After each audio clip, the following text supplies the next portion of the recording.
In this video, I'm going to show you how you can check your activities or your computer resource usage on VirtualBox. If you find this video helpful, I'll kindly request that you support me by liking the video and also by subscribing to my channel. Alright, let's get into it. So the first thing you can see, I have here my VirtualBox. It is running, although right now I haven't uploaded anything.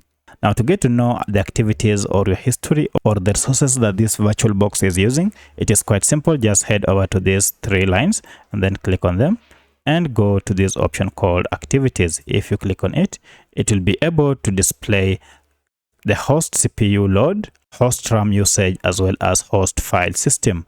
And it gives it in details. You can see user, kernel, and total. And this is for all of them.